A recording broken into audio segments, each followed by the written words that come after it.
mendobrak lini pertahanan dari Bigetron Alpha dan begitu juga dengan Bigetron Alpha yang mampu untuk bertahan namun tidak bisa melakukan endgame terhadap Onyx.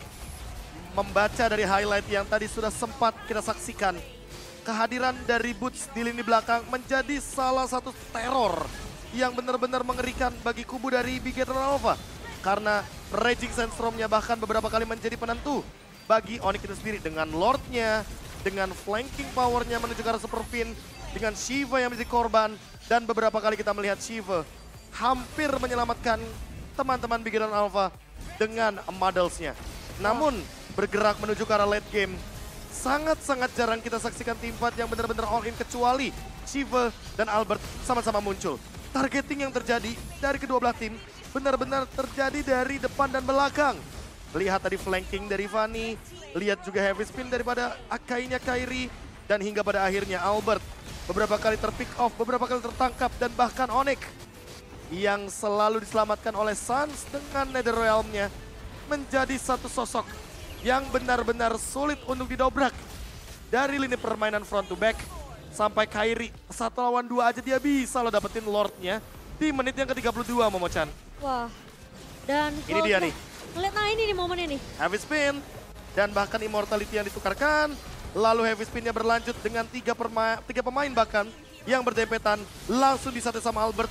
Dan bahkan di sana posisinya Shiva, Muddles-nya hanya connect 2 pemain jadi lifesteal yang gak bakal cukup. Dan Super Fin yang ditutup oleh Boots di lini belakang. Gila. Endgame di menit 37:24 detik. Prioritas yang lebih penting untuk Onyx ternyata bukan Lord, tapi gimana cara mereka bisa mengcover Albert, sang damage dealer utama untuk nggak tumbang, Be.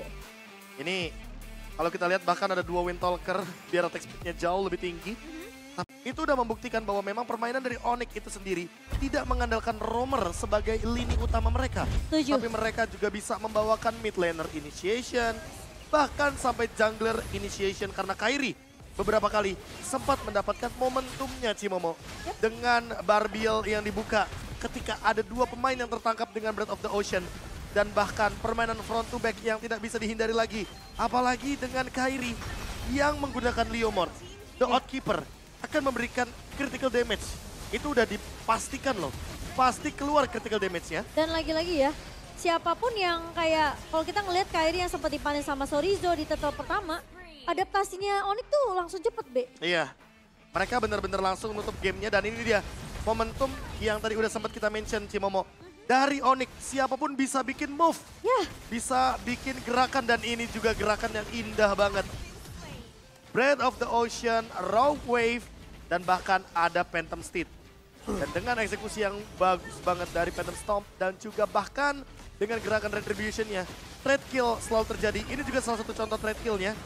Roamer tuker jungler dan gak cuma itu banyak banget pertukarannya. Shiva pun jadi korban. Ya dan bahkan kalau kita ngelihat selalu ada follow up entah itu mau dari Kairi ataupun dari Albert. Dan ini Dead Suns. Nah, Tyrant Rage yang bahkan Sorizo-nya di-dodge loh.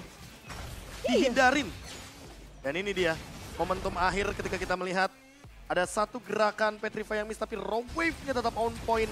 Thanks to Boots karena bisa nge-follow up apa yang dilakukan oleh Keyboy.